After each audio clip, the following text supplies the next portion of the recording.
जय हिंद दोस्तों, स्वागत है आप सभी के अपने हैं रैंकर टीम चैनल पर। और बने रहिए हमारे हैं वीडियो के अंत तक। हम लेके आए हैं आज संविधान में है अनुच्छेद 29 से लेकर 32 तक। पिछली क्लास में हम पढ़ चुके हैं अनुच्छेद 1 से लेकर के है 27 तक और 28 तक कि अनुच्छेद 1 से लेकर 28 तक क्या क्या होता है। आज हम डिस्कस करेंगे दोस्तों 29 क्या कहता है, 30 क्या कहता है, 31 क्या कहता है, 32 क्या कहता है दोस्तों। तो चलिए हम स्टार्ट करते हैं। इससे सबसे पहले हम आपसे ये रिक्वेस्ट करते हैं कि हमारे चैनल को सब्सक्राइब करें और हमारे चैनल को शेयर करें और लाइक करें। ठीक है दोस्तों, तो स्टार्ट करते हैं हम। इससे पहले अपनी वीडियो के लिए सबसे पहले हम बताते हैं कि अनुच्छेद 29 क्या होता है। अनुच्छेद 29 देखो दोस्तों, हमने पिछली क्लास में बताया था कि अनुच्छेद 23 से 28 तक पढ़, लेकिन आज हम स्टार्ट कौन सा कर रहे हैं, अनुच्छेद 29। अनुच्छेद 29 क्या कहता है? अनुच्छेद 29 कहता है जो अल्पसंख्यक कैटेगरी के व्यक्ति होते हैं, अल्पसंख्यक व्यक्ति के जो कैटेगरी के व्यक्ति होते हैं उनके लिए सरकारी संस्था में वह जा सकते हैं और एक भाषा या संस्कृति के आधार पर अपनी शिक्षा ग्रहण कर सकती है। ठीक है दोस्तों, कि कौन से व्यक्ति होते हैं? वो होते हैं अल्पसंख्यक, अल्पसंख्यक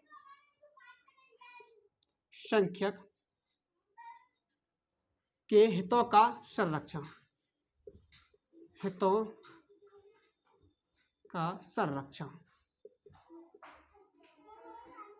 हितों का मतलब उनके हित के बारे में, उनके हित के बारे में मतलब वो यदि शिक्षा ग्रहण करना चाहते हैं तो वे जा सकते हैं और संस्था में जा करके अपने ही एक भाषा या संस्कृति के आधार पर शिक्षा ग्रहण कर सकते हैं। अब बात करते हैं अनुच्छेद 30 क्या कहता है। अनुच्छेद 30 में लिखा है मेरा अनुच्छेद 30, अनुच्छेद 30 में है कि जो अल्पसंख्यक जो लोग होते हैं, अल्पसंख्यक, अल्पसंख्यक की शिक्षा का संरक्षण,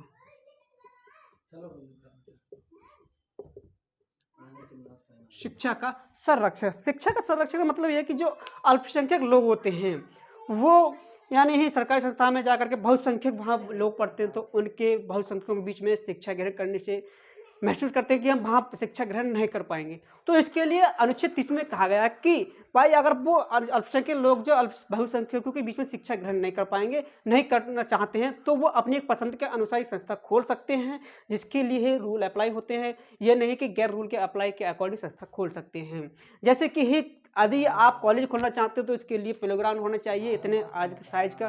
ठीक है दोस्तों, फिर इसी हिसाब से मतलब बताया गया कि अनुच्छेद 30 क्या कहता है। अनुच्छेद 30 में क्या कहता है कि अल्पसंख्यक शिक्षा, अल्पसंख्यक लोग होते हैं अपनी पसंद के अनुसार संस्था खोल सकते हैं। अनुच्छेद 29 में क्या लिखा है कि अल्पसंख्यक लोग जो होते हैं वो सरकारी संस्था में जाकर के है शिक्षा यानी भाषा संस्कृति आधार पर शिक्षा ग्रहण कर सकते हैं। अब बात करते हैं हम अनुच्छेद 31 क्या है। अनुच्छेद 31, अनुच्छेद 31 में लिखा है कि पैतृक संपत्ति, पैतृक संपत्ति। अनुच्छेद 31 में है पैतृक संपत्ति। हमने पिछली बार भी संपत्ति के बारे में पढ़ा था। कौन सा अनुच्छेद था? अनुच्छेद 19 के खंड 6 में। 19 के खंड 6 पे संपत्ति के बारे में चर्चा की गई थी। वो की गई थी जो व्यक्ति ही अपने पैसों से खरीदता है संपत्ति को, जो खरीदारी खरीदी हुई संपत्ति होती है वो होती है हमारे अनुच्छेद खंड के 6 में। लेकिन जो पिता के द्वारा जो संपत्ति मिलती है, जायदाद मिलती है, वो है हमारे एक अनुच्छेद 31 के खंड 31 में। लेकिन क्या हुआ, इसके लिए है गवर्नमेंट ने इसमें संशोधन किया था। 44वां संशोधन कब हुआ था? 44वां संशोधन हुआ था, 44वां संशोधन, और ये 1978 में हुआ था। इसके द्वारा क्या हुआ कि इसके द्वारा अनुच्छेद 19 के खंड 6 को और अनुच्छेद 31 के पैतृक संपत्ति का जो था, इन दोनों को उठा करके अनुच्छेद 30 के काम में रख दिया गया। अनुच्छेद 300 के काम में रख दिया, 300 के काम में रख दिया। क्यों रख दिया गया? क्योंकि जो हमारा अनुच्छेद 31 और अनुच्छेद 19 के खंड 6 है ये मूल अधिकार था उस समय, लेकिन अब ये अनुच्छेद 300 के काम में रखने के बाद ये कानूनी अधिकार बन गया है। मूल अधिकार वे होते हैं जो आपसे कोई नहीं छीन सकते। कानूनी अधिकार जो होते हैं कानून के द्वारा बनाए जाते हैं, कानून इन पर यदि ही चाहे तो इन पर अपना अधिकार कर सकती है। ठीक है, लेकिन उस पर आप अपना है ये नहीं है कि आप जबरदस्त कर सकते हो। क्यों किया गया? क्योंकि जो व्यक्ति होते हैं, जो मतलब रेल विभाग होता है, रेल विभाग के लिए लाइन बिछाने के लिए ज़मीन की ज़रूरत होती है, उन्हें काफ़ी ज़मीन चाहिए, ठीक है, काफ़ी जगह चाहिए, खेत खेत आते हैं किसान लोग भाइयों के लिए।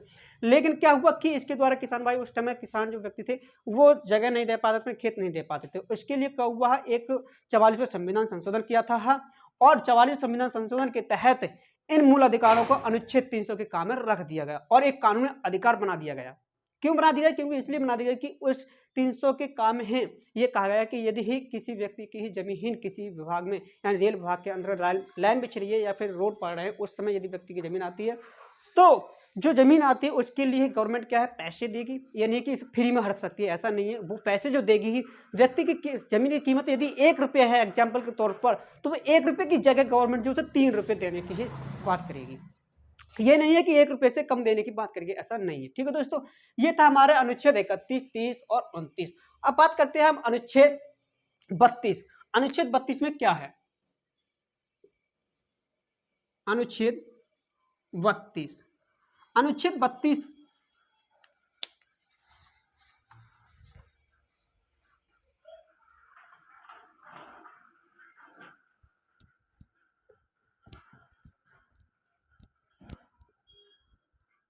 अनुच्छेद 32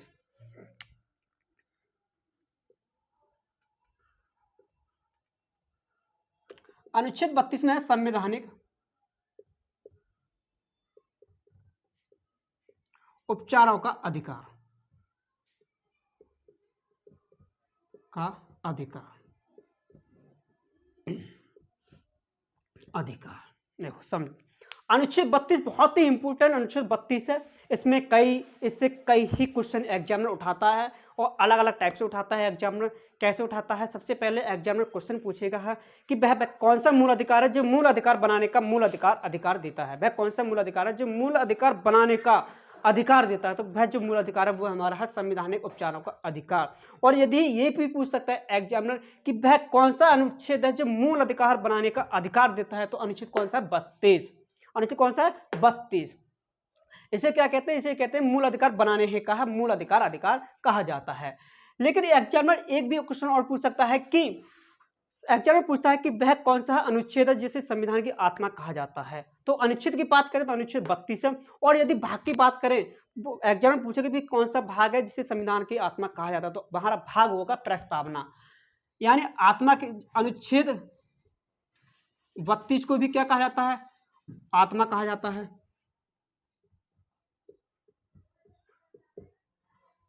और प्रस्तावना को भी क्या कहा जाता है? इसे भी आत्मा कहा जाता है। आपको दिख रहा है कि नाम तो दोनों एक ही है, आत्मा, इसको भी आत्मा कहते हैं, इसको भी आत्मा कहते हैं, लेकिन फर्क इतना है, ये अनुच्छेद में आत्मा कहा जाता है और ये भाग में आत्मा कहा जाता है। कि वह कौन सा भाग है जिसे आत्मा कहा जाता है, तो भाग हमारा प्रस्तावना होगा। और वह कौन सा अनुच्छेद है जिसे कि आत्मा कहा जाता है, अनुच्छेद हमारा 32 होगा। ठीक है दोस्तों, समझ में आएगा। अब बात करते हैं कि इसके द्वारा है क्या क्या रिट जारी होती है। देखो इसके द्वारा क्या होता है कि अनुच्छेद 32 के तहत 5 प्रकार की रिट जारी होती है। ये रिट जारी क्यों होती है, इस रिट को पढ़ने से पहले आप ये समझ लीजिए कि सर रिट है क्या, लेकिन जारी क्यों की जाती है। देखो जारी इसलिए की जाती है, अनुच्छेद 32 में लिखा है उपचार। उपचार का मतलब होता है वैक्सीनेशन के रूप में काम करना। ठीक है, आप इलाज कराने जाओगे तो वो उपचार करेगा आपका, वो उपचार क्या करेगा? वैक्सीनेशन के तहत करेगा। ठीक है, उपचार का मतलब जैसे यदि कोई व्यक्ति आपके मूल अधिकार को हनन कर रहा है, मूल अधिकार छीन रहा है, कोई अधिकारी आपके मूल अधिकार को छीनता है, हनन करता है, तो वह व्यक्ति डिस्ट्रिक्ट कोर्ट नहीं जाएगा, नहीं हाई कोर्ट जा सकता, बल्कि सीधे जा सकता है सुप्रीम कोर्ट। सुप्रीम कोर्ट जाकर के जज के सामने कहेगा कि सर मेरे ही मूल अधिकारों का हनन हो रहा है, मेरे मूल अधिकार छीने जा रहे हैं। तो सुप्रीम कोर्ट क्या करेगी? उस व्यक्ति को बैठाएगी और वह व्यक्ति को बुलाएगी जिसने उसके मूल अधिकार को छीना है और उससे बातचीत करेगी कि क्यों छीना है।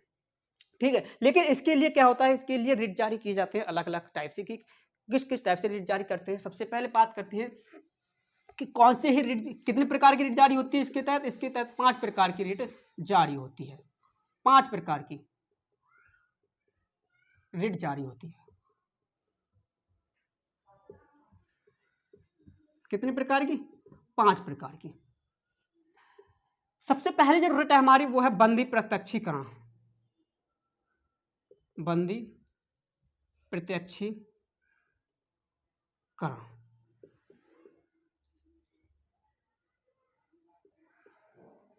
बंदी प्रत्यक्षीकरण। इसे इंग्लिश में कहते हैं हॉबियस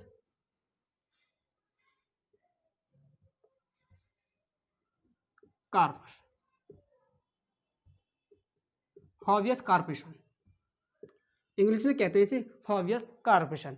इंग्लिश में हॉबियस कॉर्पोरेशन कहते हैं कि बंदी प्रत्यक्षीकरण। बंदी प्रत्यक्षीकरण ये कहता है कि यदि किसी व्यक्ति को गिरफ्तार किया जाता है, तो यदि किसी व्यक्ति को गिरफ्तार किया जाता है तो उसे 24 घंटे के अंदर, यानी उस टाइम को हटाए 24 घंटे में, ये यदि 24 घंटे के अंदर कोई आपका अवकाश पड़ गया तो अवकाश को टाइम निकालिए, और 24 घंटे के भीतर यदि आपने किसी व्यक्ति को गिरफ्तार किया है, उस टाइम को निकाल करके 24 घंटे देती है न्यायालय कि उस व्यक्ति को 24 घंटे के भीतर आप विद सभी सहित न्यायालय में प्रस्तुत करें।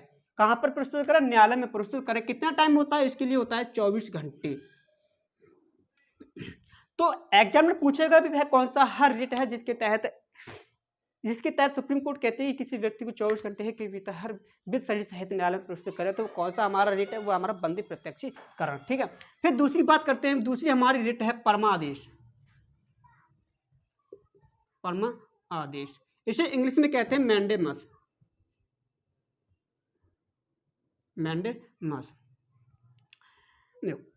परमादेश का मतलब होता है कि आदेश जारी करना। आदेश कब जारी करती है? सुप्रीम कोर्ट जारी करती है। सुप्रीम कोर्ट कब जारी करती है? जब कोई व्यक्ति ही अपने अधिकारों का उल्लंघन कर रहा है। और कब करता है? उसके लिए एग्जाम्पल के लिए, जैसे कोई व्यक्ति ही के लिए अधिकार कम दिए हैं कि वह उस अधिकार से काम, और वह व्यक्ति ही उस अधिकार से कुछ ज्यादा काम करने लगता है, अपने अधिकारों को उल्लंघन करने लगता है। यदि कोई व्यक्ति अपने अधिकार उल्लंघन करता है तो उसके लिए परमा आदेश यानी मैंडेमस रिट जारी होती है। और इस रिट के जारी के तहत यह कहा जाता है कि उस व्यक्ति को जो अधिकार को उल्लंघन कर रहा है, उस अधिकार को उल्लंघन करने से रोका जा सकता है। ठीक है व्यक्ति, किसके तहत? यदि कोई व्यक्ति ही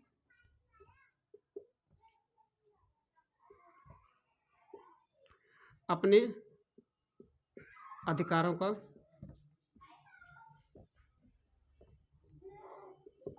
उल्लंघन करती है तब। ठीक है, कब जारी की जाती है परमादेश मैंडेमस? जब कोई व्यक्ति अपने अधिकारों को उल्लंघन करता है तब। अब तीसरी रिट है हमारी अधिकार प्रक्षा। अधिकार प्रक्षा, इसे इंग्लिश में कहते हैं कोवेरेंटो।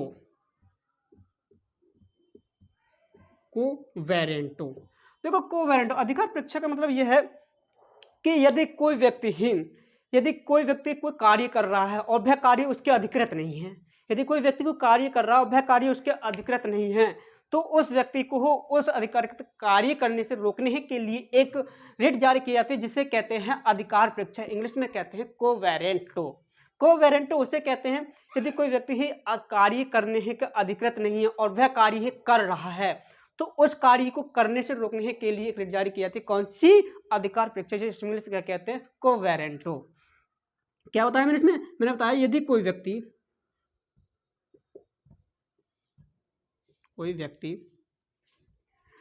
कार्य करने के अधिकृत नहीं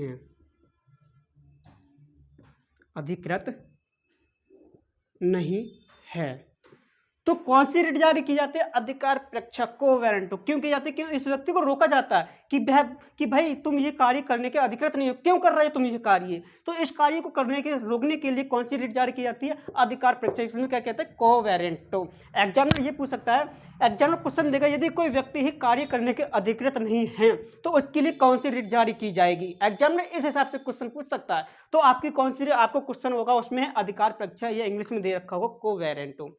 अब चौथी रिट हमारी, चौथी जो पांचवी रिट है ये हमारे है चौथी और पांचवी रिट, इसे कहते हैं प्रतिषेध।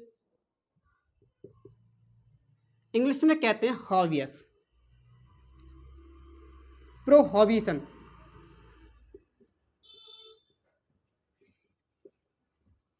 प्रोहिबिशन, और इसे कहते हैं उत्प्रेषण। उत्प्रेषण, इंग्लिश में कहते हैं इसे सर्जियोरी। देखो समझो, ये दो रिट है हमारे, प्रतिषेध और उत्प्रेषेध। प्रतिषेध और उत्प्रेषण ये जब ये कौन जारी करता है, ये उच्च अदालत जो होता है ये निम्न अदालत को जारी करती है। ये लेकिन कब कब जारी करती है, समझिए कि प्रतिषेध जब जारी करती है जब कोई निम्न अदालत अपने अधिकारों का उल्लंघन कर रही है, तो उसके लिए जो उच्च अदालत होती है वो निम्न अदालत को जारी करती है कि आप अपने मूल अधिकारों को उल्लंघन क्यों कर रहे हो।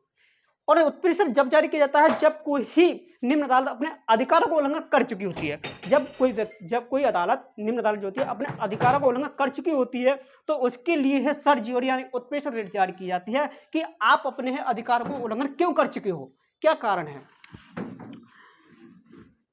यदि कोई निम्न अदालत, निम्न न्यायालय अपने अधिकारों का उल्लंघन कर रही हो, ठीक है, ये तब जारी किया जाता है। और इसमें ये कहा गया है कि यदि कोई निम्न न्यायालय अपने अधिकारों का उल्लंघन कर चुकी होती है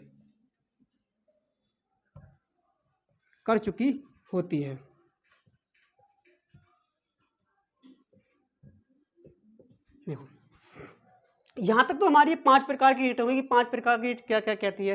पहली रेट कौन सी है, बंदी प्रत्यक्षीकरण। बंदी प्रत्यक्षीकरण में बताया कि किसी व्यक्ति को 24 घंटे के भीतर विद शरीर सहित न्यायालय में प्रस्तुत करें। और ये दूसरी रेट हमारी परमादेश से कहता है यदि कोई व्यक्ति अपने अधिकारों को उल्लंघन कर रहा है तो उसे अधिकार उल्लंघन करने से रोक दिया जाता है, किस रेट के तहत, मैंडेमस के तहत। तीसरी रेट हमारी अधिकार परीक्षा रेट कब जारी की जाती है, जब जारी किया जब कोई व्यक्ति कार्य करने के अधिकृत नहीं है तो उसे कार्य करने के अधिकृत रोकने के लिए कौन सी रेट जारी की जाती है, अधिकार परीक्षा कोवेरेंटो। और चौथी और पांचवी जो हमारी रेट है वो है प्रतिषेध कब जारी की जाती है, जब कोई निम्न न्यायालय है अपने अधिकारों का उल्लंघन कर रही है और यदि वह अधिकारों का उल्लंघन कर चुकी होती है तो कौन सी रेट जारी की जाती है, उत्प्रेषण। यहां तक तो हमने बताया कि अनुच्छेद 32 क्या है। तो अनुच्छेद 32 में दोस्तों कई एग्जामिनर इसमें से सारे क्वेश्चन पूछ सकता है, बहुत ही इंपॉर्टेंट है अनुच्छेद 32। अनुच्छेद 32 मैंने आपको बताया कि वह कौन सा अनुच्छेद, वह कौन सा मूल अधिकार है जो मूल अधिकार बनाने का अधिकार देता है, तो वह कौन सा संविधान उपचारों का अधिकार, और वह कौन सा है अनुच्छेद जिसे संविधान की आत्मा कहा जाता है, मैंने बताया संविधान अनुच्छेद 32। और मैंने ये बताया कि वह कौन सा भाग है जिसे संविधान की आत्मा कहा जाता है, प्रस्तावना बताया। फिर इसमें मैंने आपको बताया कि 5 प्रकार की रेट जारी की जाती है, लेकिन क्यों की जाती है, जब जारी की जाती है जब वह किसी व्यक्ति के मूल अधिकारों का उल्लंघन हो चुका है या हो रहा है, तो इसके लिए 5 प्रकार की रेट जारी की जाती है। अब बात करते हैं कि जो रेट जारी करती है सुप्रीम कोर्ट और हाई कोर्ट, ये कब जारी करती है। देखो किस आर्टिकल के तहत सुप्रीम कोर्ट जो है ये सुप्रीम कोर्ट ये आर्टिकल 32 के तहत जारी करती है और हाई कोर्ट जो है ये आर्टिकल 226 के तहत रेट जारी करती है। अनुच्छेद 32 के तहत कौन जारी करता है, सुप्रीम कोर्ट ये सारी की सारी रेट जारी करता है और हाई कोर्ट जो करता है ये अनुच्छेद 226 के तहत ये रेट जारी करता है। ठीक है दोस्तों, यहाँ तक तो हमने समझा दिया अनुच्छेद 32 तक। आज हमने इस वीडियो में बात की थी अनुच्छेद 29 से लेकर के 32 तक। अब नेक्स्ट क्लास में बात करेंगे अनुच्छेद 33 से लेकर के 35 तक, यानी आगे आने वाली वीडियो तक बनी रहिए हमारे, और हमारे चैनल को सब्सक्राइब करें और शेयर करें और हमारे वीडियो को लाइक करें। ठीक है दोस्तों, जय हिंद साथियों।